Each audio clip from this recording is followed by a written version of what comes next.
Madame, mademoiselle, monsieur, bonjour. Nous sommes aujourd'hui le 21 février 2008 et j'ai le plaisir de vous présenter le 39e numéro d'Entre nous soit dit. Aujourd'hui, nous allons parler de ce dont tout le monde parle, les médias. Les médias, et notamment à la lumière de ce qui se passe dans l'audiovisuel public, puisque le président de la République a annoncé le 8 janvier dernier, au cours de sa conférence de presse, qu'il allait réformer le financement de l'audiovisuel public et notamment supprimer la publicité à la télévision. Pour en parler et pour parler d'autres sujets médiatiques, j'ai le plaisir de recevoir Francis Ball. Bonjour. Francis Ball. Francis Ball est le grand spécialiste français des médias. Il est l'auteur d'un ouvrage qui est en quelque sorte la Bible de tous ceux qui vivent dans les médias ou qui s'y intéressent. Alors, je vous présente la 11e édition de Médias et Société. Je vous précise tout de suite qu'il y en a une, je le rapproche un peu, qu'il y en a une 13e maintenant. Voilà, il y a eu une 12e. Une 12e et une 13e. Et nous sommes actuellement, je dois dire que le numéro que j'ai, l'exemplaire que j'ai n'a pas il y a beaucoup de choses qui se sont passées. Mais des choses se sont passées. Énormément. Il faut renouveler le plus possible, bien entendu, ces ouvrages. Le monde médiatique, Francis Ball est probablement un de ceux qui changent le plus.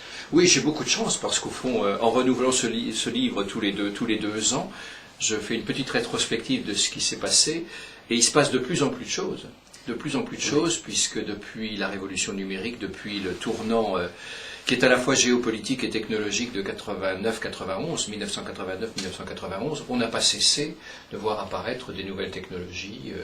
On ne parlait pas du podcasting il y a seulement 2 ans, on parlait à peine des blogs il y a 2 ans, et aujourd'hui on ne parle plus que de ça. Voilà. Facebook, on n'en parlait pas il y a 6 mois, et on ne fait plus parler que de ça aujourd'hui, donc...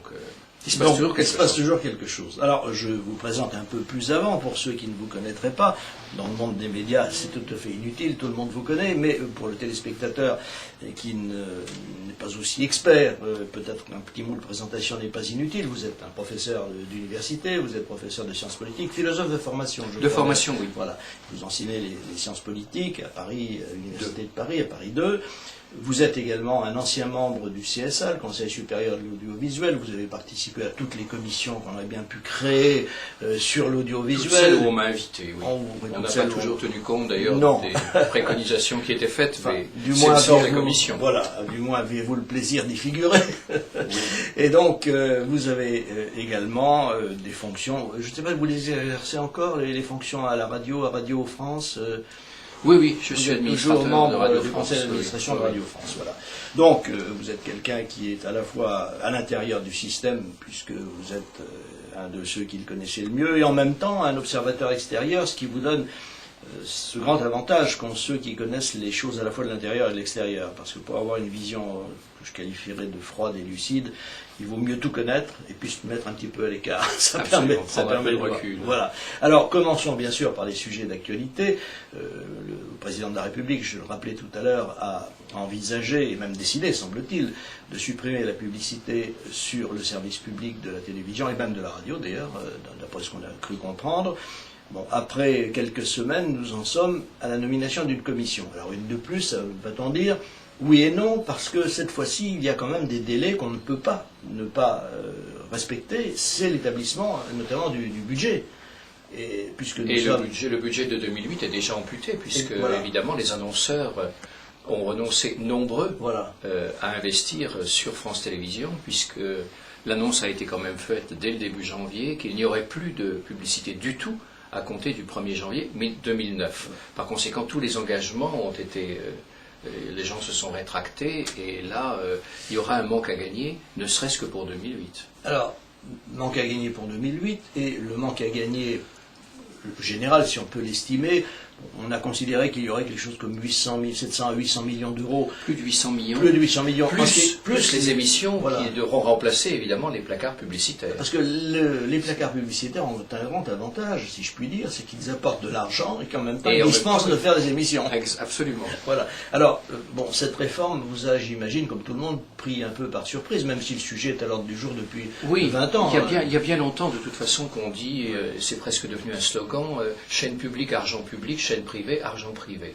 Et c'est vrai qu'on marchait un tout petit peu sur la tête en France, puisqu'on avait des chaînes privées qui étaient surréglementées, avec des obligations qui sont dignes de ce qu'on peut imposer à des entreprises de services publics, et en même temps des chaînes publiques qui ont un cahier des charges, c'est-à-dire leur charte, ce qu'elles sont obligées de respecter, qui date déjà de plusieurs années, d'une époque en tout cas où les chaînes privées n'avaient pas pris un tel empire dans le domaine de la télévision. Donc c'est vrai que tout le monde a été pris par surprise, on a été pris au dépourvu, mais au fond c'est une décision. Vous avez parlé de décision, pour l'instant ce n'est guère qu'une proposition ou une préconisation, puisque on ne sait pas ce que le législateur fera lorsque la commission qui a été constituée hier remettra ses conclusions. C'est vrai que cette décision cette proposition qui a pris tout le monde au dépourvu, elle a sa logique. Elle a sa logique. Aux États-Unis, il n'y a pas de publicité du tout sur le réseau public, et c'est une grande chaîne publique, même si elle n'a pour audience évidemment que 3, 4 ou 5%, il reste qu'elle a une audience au sens classique du terme, c'est-à-dire non pas quantitativement beaucoup de téléspectateurs, mais qualitativement ce sont des prescripteurs d'opinion, c'est un microcosme de politique, etc., qui regardent très, très attentivement ces émissions, notamment d'information, et qui par conséquent relaient ce qu'ont pu dire sur les écrans publics des gens qui ne sont pas soustraits, c'est vrai, à une logique d'audience. Alors en France, le sujet est récurrent depuis je ne sais combien d'années, et je dirais que d'une certaine manière, si on ne se plaçait que d'un point de vue purement politique et même politicien, on pourrait dire que le président de la République a bien joué, puisqu'après tout c'est une mesure que la gauche a toujours plus ou moins préconisée, et que la droite, au fond, par nature, se trouve assez favorable par nature à ce type de mesure.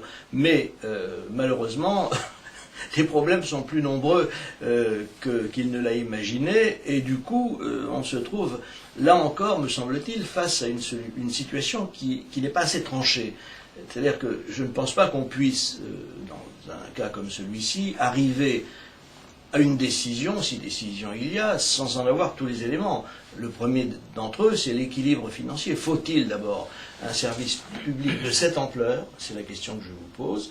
Et deuxièmement, comment le financer? Puisque s'il n'y a plus de publicité, il va bien falloir augmenter la redevance, sauf à réduire naturellement le nombre de chaînes. Mais les deux questions que vous me posez, est-ce qu'il faut véritablement autant de chaînes publiques que nous n'en avons en France? Et deuxièmement, comment les financer? La réponse à ces deux questions dépend d'une autre question, c'est celle de savoir ce que l'on veut faire véritablement. Il ne faut pas mettre la charrue avant les bœufs, il faut d'abord savoir ce qu'on veut faire avec une chaîne publique. Or là, je ne vois pas de meilleure source d'inspiration que le rapport qui avait été élaboré en 1967 par la fondation Carnegie, qui avait financé, cette fondation américaine, qui avait financé une étude suggérée par la rencontre entre des hommes du Congrès, donc des hommes politiques, et des journalistes, qui s'étaient dit qu'après tout, il était peut-être important, dans un régime où il n'y avait que des chaînes privées aux États-Unis depuis la naissance de la télévision, qu'il était peut-être important d'avoir une partie de la télévision soustraite totalement à la logique du marché, c'est-à-dire à la logique de l'audience, c'est-à-dire mesurant toujours son succès à ce qui marche, c'est-à-dire aux seules émissions qui remportent évidemment le maximum de suffrages. Et là, ils avaient constaté dans ce rapport qui a donné naissance au réseau public américain, ce qui montre bien la légitimité, la raison d'être finalement d'une chaîne publique, d'un réseau public, ils avaient dit que deux secteurs étaient mal couverts, deux catégories d'émissions étaient insuffisantes sur les chaînes privées, il n'y existait que des chaînes privées à l'époque, c'était les émissions consacrées aux enfants et les émissions consacrées à l'information.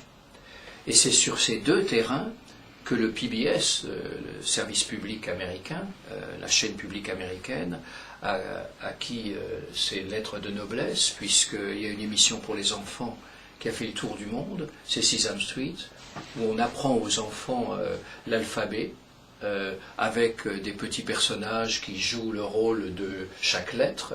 Donc les enfants, dès l'âge de 2 ou 3 ans, sur le tapis du living room, apprennent l'alphabet et la manière dont les mots sont constitués de lettres.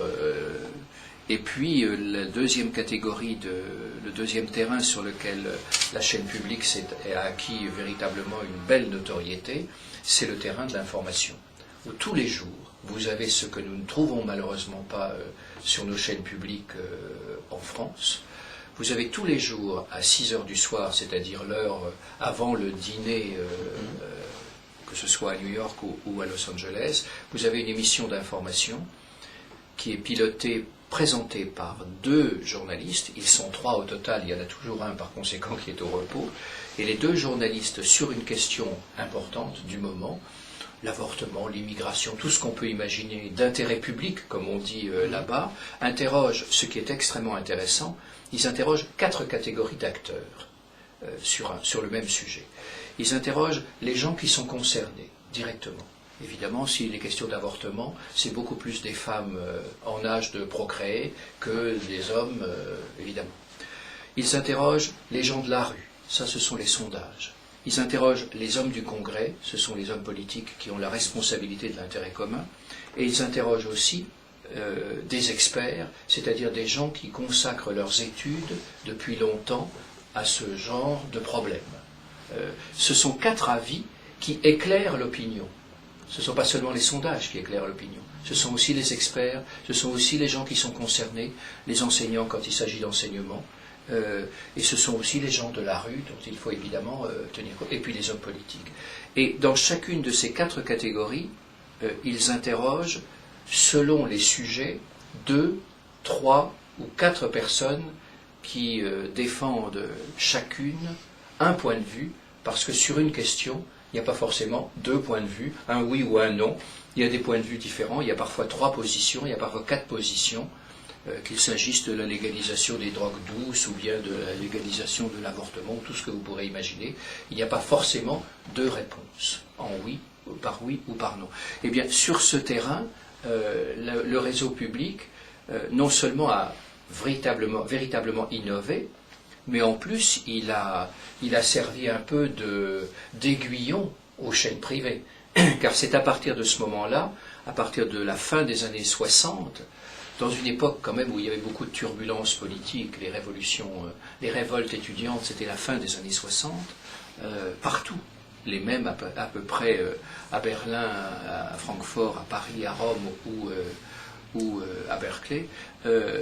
À partir de la fin des années 70, on a vu les chaînes privées américaines suivre l'exemple sur le terrain des émissions pour les enfants, comme sur le terrain des journaux télévisés ou des magazines d'information, le 60 minutes par exemple, le célèbre 60 minutes du réseau public. Alors voilà une chaîne publique, peut-être la seule au monde, qui véritablement est un exemple, est un aiguillon, qui évidemment, il est facile de dire en France ce que nos belles âmes disent, « Oh oui, mais vous comprenez, vous nous donnez en exemple le réseau public, mais il fait combien d'audience ?» C'est vrai, mais j'ai eu la chance d'enseigner aux États-Unis, à Stanford, au début des années 80, en 81 très exactement, et tous les étudiants du département de sciences politiques, à 6 heures du soir, ils regardaient la même émission, parce que c'est la seule émission où véritablement on fait le tour de la question en 55 minutes.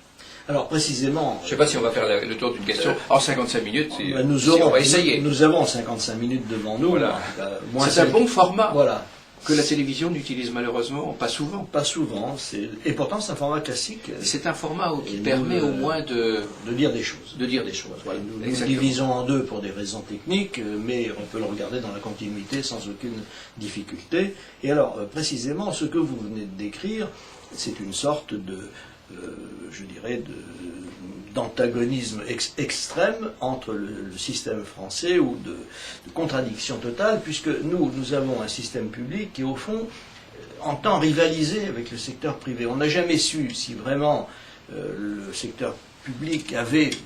En théorie, oui, il a des obligations, mais le secteur privé aussi. Rappelez-vous, quand on a distribué l'espace hertzien public à des chaînes comme TF1 ou d'autres, rappelez-vous les cahiers des charges, c'était merveilleux, on allait avoir une télévision extraordinaire. Bon, c'était le mieux-disant culturel, voilà, selon l'expression du fondateur François Léotard, qui était souvent bien inspiré en 86, mais il dit aujourd'hui, en public et en privé, puisqu'il est redevenu un homme libre, un citoyen donc parfaitement libre de sa parole. Il dit que le mieux-disant culturel était quand même, à l'époque, il reconnaît que c'était quand même un peu une imposture. Ça a surtout été une imposture par le résultat qu'il a obtenu, parce qu'au fond, s'il y avait un suivi, et bon, vous êtes un ancien membre du CSA et vous aviez pour mission, mais aviez-vous le pouvoir, c'est un autre sujet, de contrôler la façon dont les chaînes publiques remplissaient leur cahier des charges, mais au fond, est-ce que le CSA pouvait retirer une chaîne? Il est intéressant de dire que j'ai subi deux frustrations au sein du CSA. La première, c'est de ne jouer le rôle que de gendarme. Mais la deuxième était encore plus douloureuse, c'est d'avoir à veiller au respect par les chaînes de règles que nous n'avions pas nous-mêmes édictées. Car il y a un paradoxe que l'on ne souligne pas suffisamment en France, c'est que les chaînes privées, elles sont soumises, bien que chaînes privées, à un cahier des charges, à des obligations qui sont inscrites dans le document leur permettant d'utiliser les fréquences qu'elles sont autorisées à utiliser. Ces obligations, elles sont déterminées par le CSA au moment où il accorde l'autorisation d'user des fréquences. En revanche, pour les chaînes publiques, et le paradoxe est quand même un peu douloureux, pour les chaînes publiques, qui élabore le cahier des charges? Croyez-vous que c'est le CSA? Eh bien pas du tout, pas du tout. Ce sont des fonctionnaires, donc des gens qui n'ont pour légitimité que d'avoir à obéir à leur chef supérieur, à leur hiérarchie, qui sont soit rue de Valois au ministère de la Culture et de la Communication, soit rue de Varennes le plus souvent, c'est-à-dire dans un service du Premier ministre qui s'occupe des médias et qui s'appelle la direction des médias aujourd'hui, après ça être appelé le service juridique et technique de l'information, le SJTI. Donc il y a quand même là quelque chose de tout à fait paradoxal, pour ne pas dire qu'on marche sur la tête, puisque le CSA impose des obligations là où il ne devrait pas le faire, laissant aux chaînes privées, après tout, dès lors qu'elles ne dépassent pas évidemment certaines limites qui sont celles de la loi, ça va de soi. Et le CSA impose à ces chaînes privées des obligations en grand nombre, et aux chaînes publiques, il ne peut rigoureusement rien faire que d'avoir à veiller au respect d'obligations qui n'ont pas été fixées par lui, qui ont été fixées par des fonctionnaires qui, en tant que tels, sont irresponsables. Par nature irresponsables au sens propre du terme. Au sens juridique du terme. Absolument. Alors, ce paradoxe est finalement un paradoxe qu'on retrouve dans bien d'autres secteurs de la vie publique française. Vous pouvez aussi bien aller dans le domaine de la santé que de l'éducation ou de tout autre. Vous trouverez toujours ce mélange de responsabilité supposée privée et d'irresponsabilité publique. On veut avoir le beurre et l'argent. On veut avoir les avantages des deux systèmes et en général on a les inconvénients des deux systèmes. Et ça c'est la troisième voie. Ça. Voilà. C'est ça. C'est la troisième voie, c'est la voie du centrisme. Voilà. C'est la voie, c'est-à-dire celui qui cherche une voie parce que, après s'être trompé dans une voie, il ne veut absolument pas aller dans l'autre. Donc il cherche la voie moyenne. Il cherche évidemment la quadrature du cercle, il veut les avantages de tous les systèmes et il cumule les inconvénients de tous les systèmes. Alors, et on cumule tous les inconvénients. Oui, bien entendu. Parce que les chaînes privées se plaignent et ils disent on ne peut pas faire la grille que l'on veut, on ne peut pas faire la grille de programme que l'on veut, parce qu'en réalité on est obligé de respecter des tas de quotas, des tas d'obligations, etc. Faute de quoi ils n'auraient pas l'autorisation d'émettre. Et les chaînes publiques, en revanche, ne sont soumises qu'à des obligations qui résultent de tractations entre les responsables des chaînes publiques, qui sont nommés plus ou moins directement, malgré tout, par le pouvoir en place, et qui ne peuvent évidemment pas ne pas obéir à ceux qui les ont nommés. Alors, nous sommes maintenant face à une situation qui va devenir assez complexe, parce que d'abord, une grande difficulté pour les chaînes publiques à établir et à maintenir d'abord leur budget. Deuxièmement, des choix importants qui vont être à faire. Bon, le président de la République explique qu'il n'y aura pas de réduction de moyens, etc. Bon, très bien, mais faut-il encore trouver l'argent? Il dit que les caisses sont vides, c'est déjà un premier point. Mais deuxième point, et surtout, je pense qu'il a commencé à prendre le problème à l'envers, c'est-à-dire qu'avant de déterminer, si toutefois il a une idée sur la question, de déterminer ce que doit être l'ampleur, la structure, en quelque sorte la définition même du secteur public, et vous venez de le faire pour les États-Unis, nous décrire ce que c'était aux États-Unis. Très sommairement. Très sommairement, oui. Ils ne cessent d'innover, hein, sur le plan technologique aussi. Bien sûr, et notamment comme la NHK japonaise, etc. Mais là, nous sommes face à une situation où on voit d'un côté, je dirais de façon presque caricaturale, ceux qui font la télévision publique, qui sont pratiquement les seuls à se mobiliser, parce que je n'ai pas vu de mouvement de téléspectateurs s'indignant qu'on allait leur enlever quelque chose. Ce serait intéressant s'ils le disaient. Et deuxièmement, rappelez-vous le mouvement qui s'est passé avec Énergie. Vous savez, quand on a voulu modifier, supprimer les fréquences, bon, il y a eu un véritable mouvement populaire de jeunes gens qui ils sont allés dans la rue, quoi. Là, il n'y a pas de téléspectateurs en fureur à l'idée qu'on va leur supprimer je ne sais quoi d'ailleurs, en tout cas au moins la publicité. Et deuxièmement, encore que j'ai rencontré des gens qui m'ont dit que la publicité, c'est ce qu'ils aimaient le mieux sur les chaînes publiques. Donc ça peut... Ils plaisantaient à peine. Vous savez. Oui, non, mais la publicité introduit un certain rythme qui n'est pas désagréable. Voilà. Ce qui veut dire aussi... Une respiration. Dans leur esprit que les programmes n'étaient peut-être pas non plus du niveau qu'ils auraient souhaité. Mais enfin, c'est un autre problème. Donc, nous nous trouvons face à un véritable choix. Et là encore, on retrouve la démarche actuelle de Nicolas Sarkozy, qui est au fond de poser de bonnes questions, parce que c'est vrai que c'est une bonne question, et d'apporter des réponses dont on se demande bien par quel bout il faut les prendre, parce qu'après tout, il n'y a pas l'amorce d'une véritable solution dans tout cela. Alors ça risque tout simplement de provoquer beaucoup de désordre. Et est-ce que vous avez le sentiment qu'à travers un monde que vous connaissez parfaitement bien, et moi un peu moins, que dans ce monde des créateurs de la télévision et de tous ceux qui tournent autour, il y a quand même une vision de ce que pourrait être une véritable télévision publique? Je ne la vois pas beaucoup. Je ne la vois pas beaucoup, et en tout cas, ce fameux rapport qui date de 1967, il y a bien peu de gens qui en connaissent l'existence.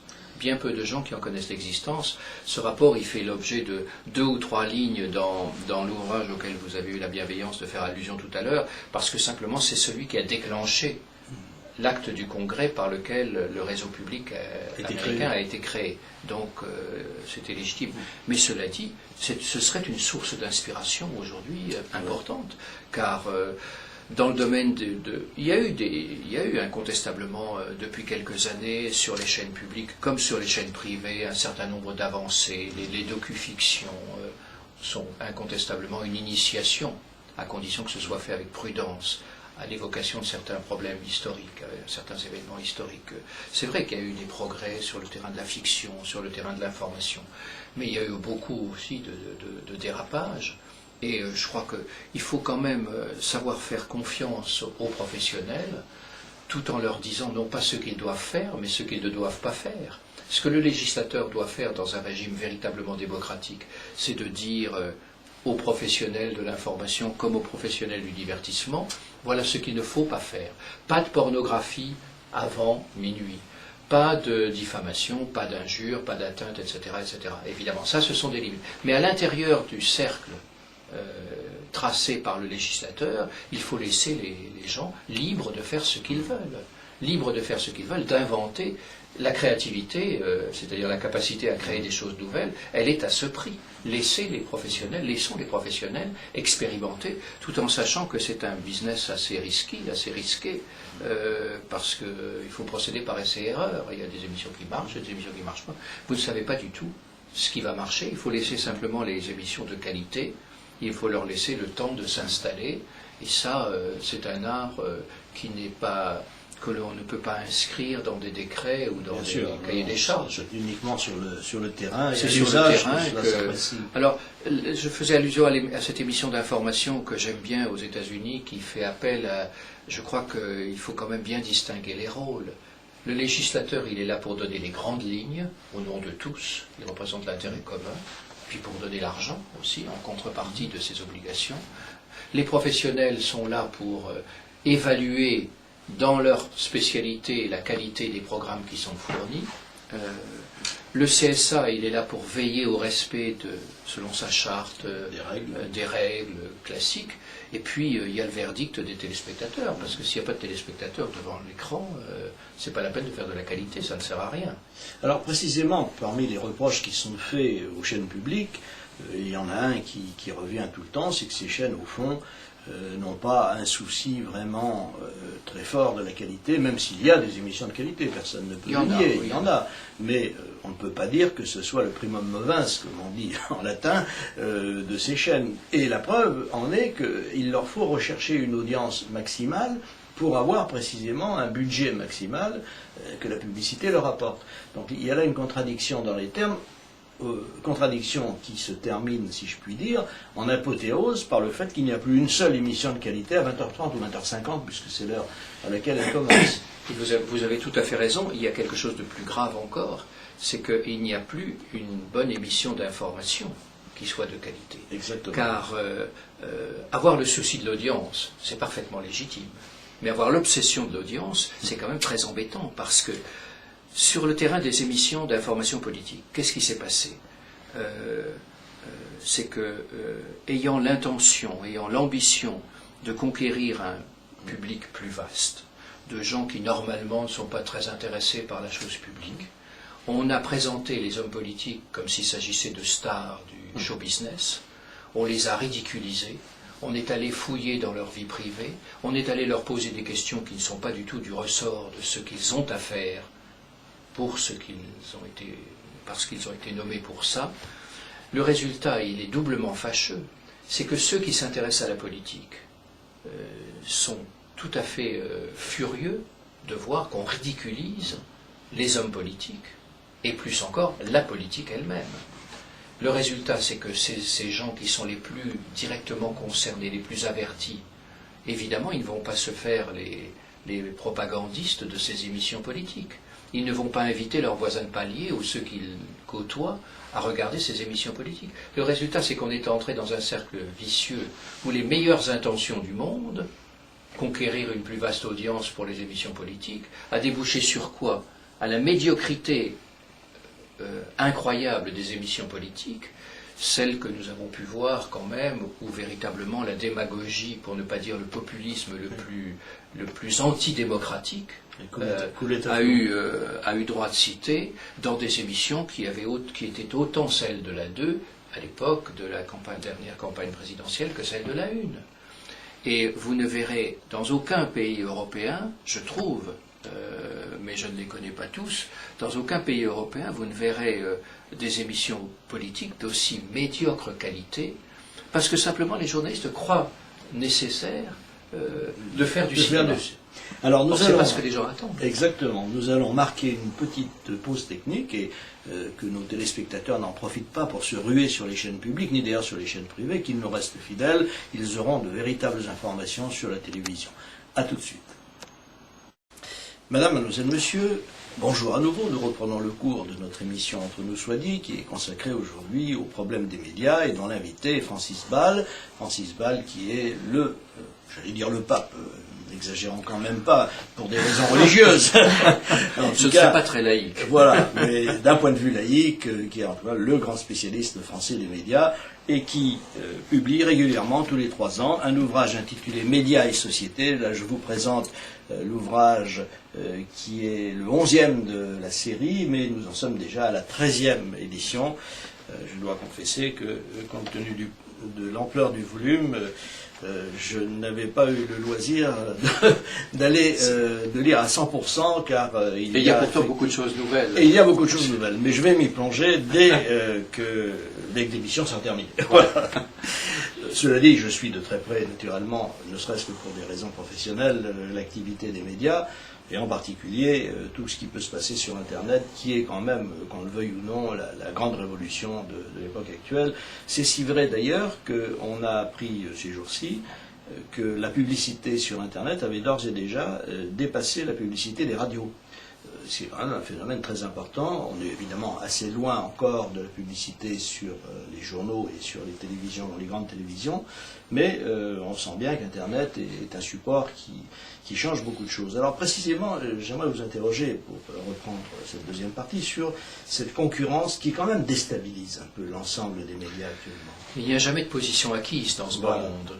Et par conséquent, la presse a évidemment été inquiète quand elle a vu la télévision arriver, dans les années 60. Elle a été inquiète parce que la télévision et la radio étaient censées ne pas faire d'information. C'était pas là qu'elles étaient censées exceller. Or, dans les années 60, que ce soit de ce côté-ci ou de l'autre côté de l'Atlantique, les grandes émissions d'information, elles étaient à la télévision. Souvenons-nous de 5 colonnes à la une, où Pierre Lazareff, fondateur par conséquent après la Seconde Guerre mondiale de François, est passé à la télévision, sans abandonner pour autant la presse imprimée. Il a compris, avant les autres, et entraînant dans son sillage quelques autres grands journalistes, que finalement la télévision pouvait sensibiliser, entre guillemets, à l'information des publics qui ne lisaient pas forcément les journaux. Donc pour la presse imprimée, le premier séisme, le premier choc, ça a été la radio et la télévision, et il pensait avoir établi une espèce de Yalta éternelle avec la radio et la télévision, en se disant que, l'une et l'autre étaient entrées presque par effraction sur un terrain dont ils pensaient que c'était la chasse gardée de la presse, mais finalement ils ont vu arriver l'Internet, évidemment, en poussant des cris d'orfraie, et Internet et la presse gratuite qui nous est arrivée des pays du Nord, de Suède et de Norvège, respectivement avec Métro et 20 minutes, qui ont conquis tous les gens qui prennent le métro, parce que 20 minutes, c'est pas par hasard si ça s'appelle 20 minutes ou métro. C'est la durée moyenne d'un trajet. C'est la durée moyenne d'un trajet, et le métro, évidemment, il a pris le nom de ce qu'on appelle le subway ailleurs. Donc, tous les médias aujourd'hui sont en train de se demander comment ils vont pouvoir s'adapter les uns aux autres. Alors, ils ont compris que dans un premier temps, le nouveau venu leur taillait un peu quelques croupières et qu'il fallait lui laisser un tout petit peu de place. Ils savent d'expérience qu'au bout d'un certain temps, le nouveau venu va leur ouvrir des perspectives. Les radios sur le web et les web TV en sont évidemment l'illustration. On prolonge la télévision, on la démultiplie, avec des émissions qui ne coûtent pas trop cher, mais qui sont finalement tout aussi performantes et souvent plus performantes parce qu'elles touchent des publics beaucoup plus ciblés, captifs, beaucoup plus captivés, et captivés aussi, beaucoup plus captivés, et qui se sentent en parfaite affinité de penser avec ceux qui s'adressent à eux. Donc ça crée évidemment une toute autre complicité entre les émetteurs et les récepteurs, si j'ose dire. Donc là, c'est vrai que Internet ouvre des perspectives inattendues à la télévision, la preuve ici, nous ne serions pas ici si ces perspectives n'étaient pas ouvertes. Pour la radio, c'est la même chose. Pour la presse aussi, il y a des complémentarités. Alors il s'agit maintenant de voir comment le paysage va se recomposer, comment les uns vont s'adapter aux autres, tout en sachant qu'Internet nous réserve des surprises, heureuses ou malheureuses, pratiquement tous les jours.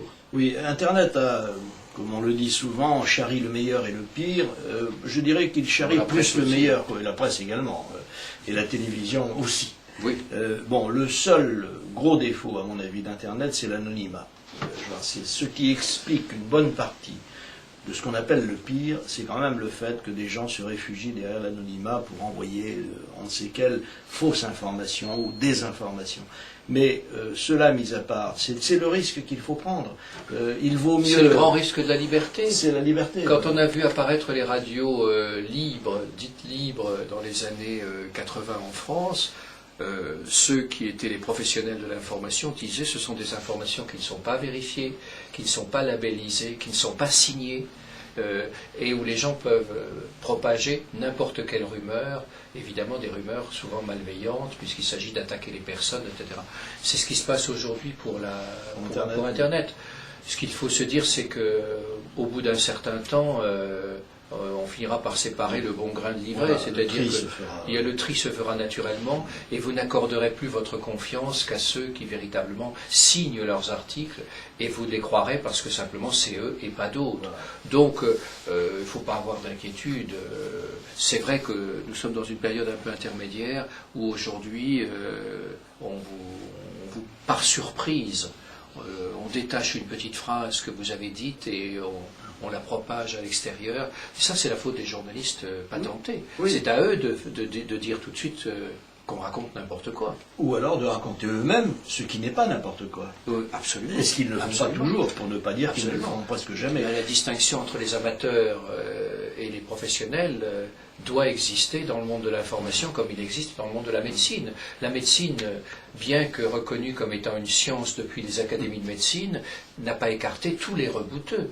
Et il est des rebouteux qui sont parfois, dans certaines circonstances particulières, parfois, je dis bien, plus efficaces que la médecine officielle, ce qui n'ôte pas à la médecine son caractère sérieux, etc. Bien sûr. Alors, donc, nous sommes effectivement dans cette situation actuellement où l'on voit des médias bousculés par des informations qui arrivent à la portée du public, mais qui n'y arrivaient pas auparavant.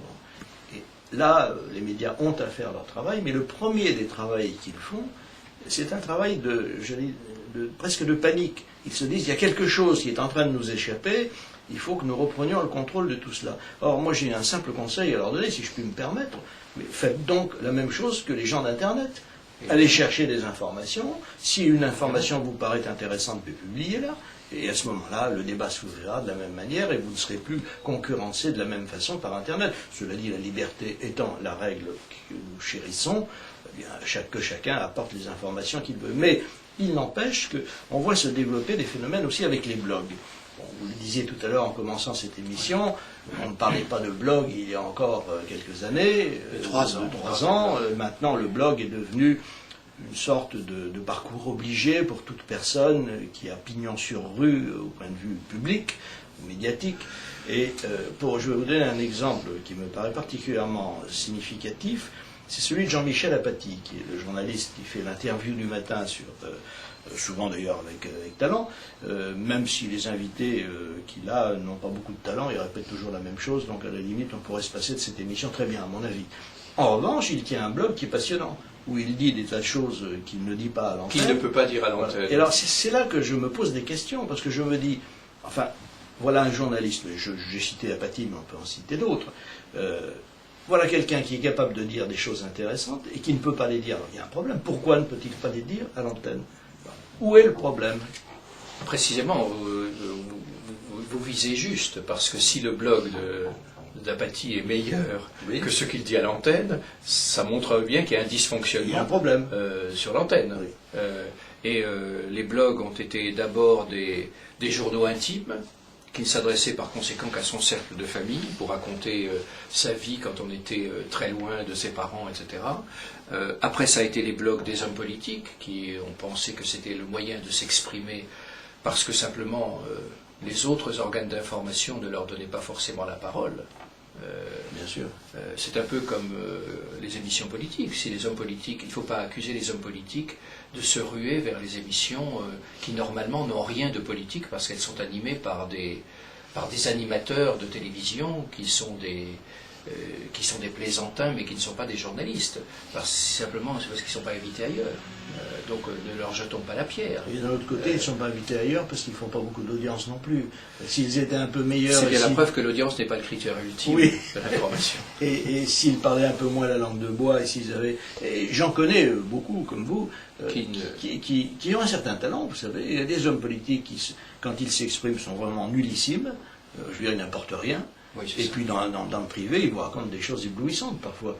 C'est très curieux. C'est curieux. C'est très curieux comme le discours en privé n'a rien à voir avec le discours en public. Ou les discours en public. Alors j'espère que la démultiplication des médias va un peu faciliter les choses. C'est vrai qu'on s'exprime de façon moins solennelle aujourd'hui à la radio ou à la télévision qu'on ne le faisait il y a 15 ou 20 ans, parce que simplement on s'est habitué. La radio et la télévision sont devenues assez banales. Donc ça s'est banalisé par l'usage et par l'usure, si j'ose dire. Donc la parole s'est libérée. Mais aujourd'hui, effectivement, on est particulièrement furieux quand on entend une langue de bois s'exprimer. C'est franchement insupportable. C'est franchement insupportable. C'est inaudible. Et alors, il y a un deuxième phénomène auquel vous aviez déjà par avance commencé à répondre en parlant du système américain tel qu'il a été institué après le rapport Carnegie. c'est la permanence d'une petite troupe, une petite cohorte d'invités, toujours les mêmes. Ça, c'est quelque chose qui est tout à fait contraire à l'idée même d'information, puisque que dans tel ou tel secteur, on fasse appel à une personne qui fait autorité, c'est parfaitement normal et c'est utile à tout le monde. Mais que les mêmes soient en permanence invités et autorité par définition surtout, parce qu'ils sont omniscients, ce sont les pics de la mirandole de l'information. Alors là, on arrive à un moment où on ne peut plus faire un plateau de télévision, dans le service public, comme d'ailleurs dans le service privé, encore que dans le secteur privé, il n'y a pas beaucoup de plateaux d'information. Mais en tout cas, dans le service public, prenez le cas des émissions qu'anime par exemple sur France 2 Madame Chabot. Bon, vous avez un lot d'invités dont je ne suis pas sûr qu'au total, sur une année, il soit plus d'une vingtaine ou d'une trentaine. Bon, je ne vais pas compter, mais enfin, je pense que ça ne veut pas de cet ordre-là. Il y a ce qu'on appelle dans le milieu professionnel les bons clients. Les bons clients, voilà. Les bons clients sont peu nombreux. Oui. Et ce sont en général des débauchés des médias. Ils sont tombés dans les médias comme M. Le Troadec est tombé dans la débauche. C'est-à-dire que concrètement, on les interroge sur tout, voilà. Et surtout sur les sujets où évidemment ils n'ont pas forcément de compétences. Alors ça nous renvoie à un autre problème quand même que celui des médias eux-mêmes. C'est le fait que la vie intellectuelle peut-être est un peu atone en France. Il y a peu de pôles. Je veux dire, quand on interroge des experts sur n'importe quel sujet aux États-Unis, on fait des duplex avec une université, avec une autre, sur un continent qui est quand même beaucoup plus important que le nôtre. Et on va éventuellement chercher des experts à l'étranger. En France, on a un peu l'impression, c'est vrai, que le carnet d'adresses des journalistes est de plus en plus mince. Et il y a les bons clients, ceux qui répondent tout de suite, qui acceptent de répondre à toutes les questions, même sur les sujets où ils ne connaissent rien. Alors, mais c'est un jeu dangereux, parce que concrètement, ça a son pendant. D'un côté, vous avez les débauchés, et de l'autre, vous avez les abstinents. C'est-à-dire ceux qui disent « moi je ne réponds pas, parce que de toute façon, mon propos va être déformé ». À quoi je réponds? J'ai beaucoup de collègues dans l'université qui disent « moi je ne réponds jamais aux médias, parce que de toute façon, je suis sûr d'une chose, c'est qu'ils vont déformer mon propos. » Je leur réponds, si vous avez quelque chose à dire, et qu'on vous pose une question à côté, vous dites aux journalistes que ce n'est pas la bonne question, et que la question à laquelle vous avez envie de répondre, qui conditionne toutes les autres, c'est celle-là. Vous le dites avec acharnement, et là, vous crèverez l'écran, parce que vous surprendrez, et vous aurez véritablement une audience. Le drame en France, c'est qu'on a une proportion de débauchés et d'abstinents qui est quand même importante. C'est-à-dire de gens qui ne veulent plus aller dans les médias alors qu'ils ont quelque chose à dire. Exactement. Et vous en avez beaucoup qui ne cessent de dire quelque chose alors qu'ils n'ont rien à dire. Mais ça, c'est le travail du journaliste. Ça évoque deux choses. D'un côté, le journaliste ne fait pas bien son travail. Un professeur, quand il a devant lui une salle de classe, qu'est-ce qu'il doit faire quand il interroge les élèves ou les étudiants? Il doit repérer celui dont il sent qu'il a quelque chose à dire, mais qui est trop timide pour le dire et qui n'ose pas lever le doigt. C'est tout un art, évidemment, de repérer celui dont on sent qu'il a quelque chose à dire, qui brûle de le dire, mais qui n'ose pas par timidité. Et en revanche, évidemment, il doit couper le sifflet, si j'ose dire, c'est-à-dire couper le micro à ceux qui, de toute façon, veulent absolument parler. Or, nous avons en France des gens qui parlent de tout. Alors, précisément... On a eu l'abbé Pierre. On a eu, oui, l'abbé Pierre. Mais enfin, il y en a d'autres. Dans tous les univers, on a l'économiste de service, on a le philosophe de service, on a le sociologue de service.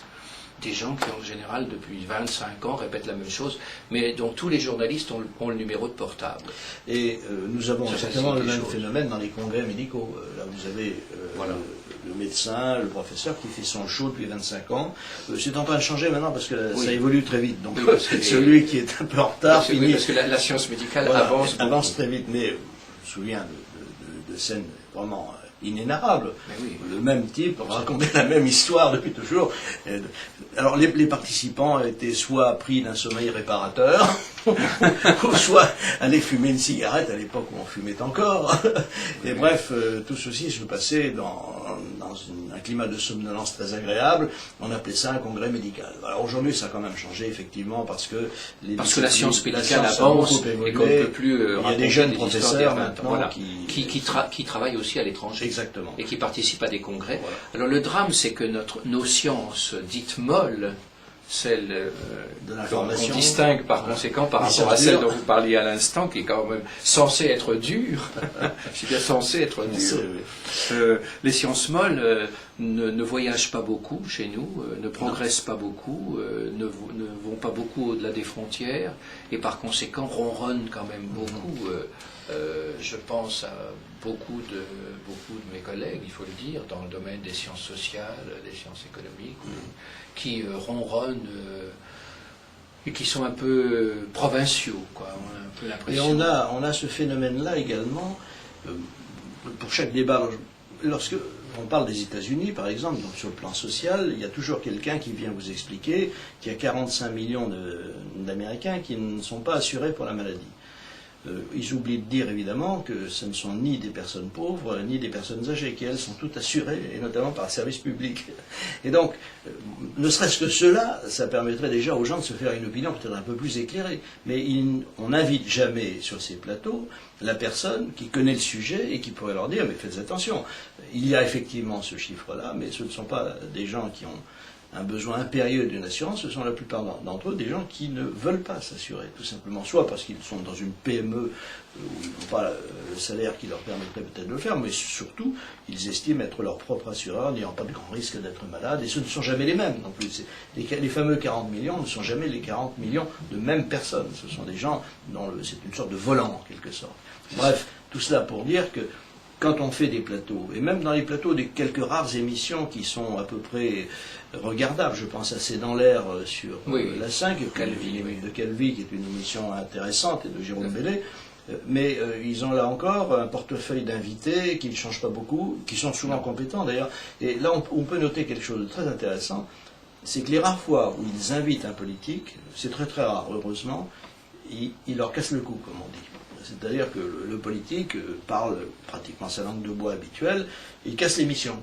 Donc, finalement, si on veut faire des bonnes émissions, il ne faut pas inviter de politique. Et oui, ce qui est quand même malheureux. Ça montre bien, malgré tout, la médiocrité du personnel politique, il faut parler franc. Et donc, comme on ne peut pas, à mon avis, je ne sais pas si vous avez une opinion sur le sujet, en tout cas une opinion militante, je ne crois pas qu'on puisse modifier cela par un texte quelconque. Pas du tout. Je crois que ce sera la concurrence, l'évolution. C'est la concurrence, c'est seule la concurrence qui peut véritablement donner un coup de pied dans la fourmilière. Exactement. Donner un coup de pied dans la fourmilière, c'est la concurrence, et c'est pas du tout, évidemment, le réajustement, le réalignement de la chaîne publique, etc.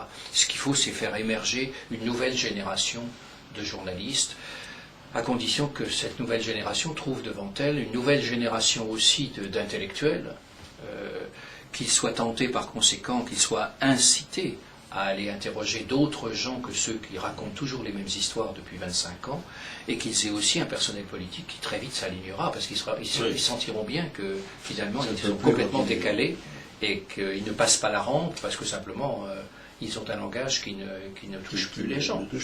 Est-ce que vous avez le sentiment que cette révolution médiatique que nous vivons en ce moment, et comme toutes les révolutions d'ailleurs, on ne s'en aperçoit pas toujours, ce mouvement est si rapide, là on va revenir à la théorie de la relativité d'Einstein, le mouvement c'est quelque chose qui ne s'apprécie que dans des circonstances bien particulières, et là je suis intimement convaincu, et vous l'écrivez régulièrement, que nous sommes dans un mouvement très rapide d'évolution médiatique. Mais est-ce que vous avez le sentiment que la société évolue au même rythme, ou alors est-ce que ce sont deux mondes séparés ? Non, j'ai l'impression que la société, quand même, est jouit d'une certaine inertie, souffre d'une certaine inertie, et c'est seule l'ouverture des frontières qui permettra de donner un peu d'air. C'est le défi, par conséquent, qui nous est lancé depuis l'étranger. C'est le fait aussi que les étudiants d'aujourd'hui voyagent beaucoup plus que ne le faisaient leurs prédécesseurs il y a 15 ou 20 ans. Et que par conséquent, ils reviennent toujours en se disant que véritablement, quand on revient en France, on a l'impression de tomber dans une province. C'est ce qu'ils disent tous, c'est dont malheureusement nous avons parfois l'impression quand nous allons à l'étranger, où on voit les choses évoluer assez vite, avoir une certaine respiration, on manque un peu d'oxygène, quoi. On manque un peu d'oxygène. Alors je crois que le défi que nous lancent les techniques ne sera pas suffisant. Il faudra qu'il y ait eu beaucoup plus d'échanges, des échanges avec nos homologues étrangers, des échanges qui concernent aussi bien les touristes lambda que les intellectuels, les chercheurs ou les journalistes eux-mêmes. qui quand même sont un peu trop concentrés dans Paris. Ça, c'est le drame évidemment d'une société qui n'a qu'un pôle dans Paris. Et quand je dis dans Paris, c'est même à l'intérieur d'un quadrilatère extrêmement restreint autour de la maison de la radio et de quelques quartiers généraux de journaux qui se disent grands et qui ne sont pas lus forcément à l'étranger. Donc nous prenons du retard. Nous sommes en retard sur l'évolution des techniques. Les techniques nous poussent, elles nous donnent un peu d'oxygène, mais pas encore suffisamment. Il faudra bien que les hommes suivent. Et est-ce que vous avez le sentiment que il y a quand même une certaine prise de conscience actuellement de ce phénomène que vous venez de décrire chez les Français en général? Chez les jeunes, oui, ça se traduit par des chiffres. C'est que la crédibilité des médias ne cesse de dégringoler. Oui. C'est que lorsque vous demandez aux gens est-ce que vous croyez ce que les journalistes vous disent, ils sont de moins en moins nombreux à croire ce que les journalistes leur disent. Ce qui est en un sens dramatique, mais ce qui est aussi réconfortant. Ça veut dire que les jeunes d'aujourd'hui ne se contenteront plus et ne se contentent déjà plus de voir toujours les mêmes, comme vous le disiez à l'instant, revenir sur les écrans et raconter toujours les mêmes choses. Et les professeurs qui ne se renouvellent pas, croyez-moi, qu'ils aient ou non des cheveux, c'est pas une question d'âge, pas du tout une question de couleur de cheveux, mais les professeurs qui ne se renouvellent pas, qui peuvent avoir 40 ans, les étudiants les abandonnent assez vite. Ils voient leurs effectifs dans les amphithéâtres s'évaporer. Très vite. Alors effectivement, tous ces mouvements un peu contradictoires, vitesse d'un côté, lenteur de l'autre, sont quand même caractéristiques d'une société qui risque à un moment ou à un autre de connaître une explosion. Parce que c'est quand même dangereux de laisser évoluer différents secteurs d'activité, différents secteurs d'âge, de manière radicalement différente. Il y a un moment où il risque d'y avoir de désaccords fondamentaux. Est-ce que vous croyez que la société française est quand même menacée d'une certaine manière, peut-être pas d'une explosion? Elle est d'autant moins menacée qu'on dit ce qu'on dit aujourd'hui. C'est-à-dire, elle est quand même en train de prendre conscience, elle a pris conscience, quand même depuis un certain nombre de mois, pour ne pas dire d'années, qu'il était peut-être temps de changer nos modèles et de ne pas toujours penser que notre message était universel et que nous avions le monopole de la vertu et de la qualité sur tous les terrains, cinéma, information, divertissement.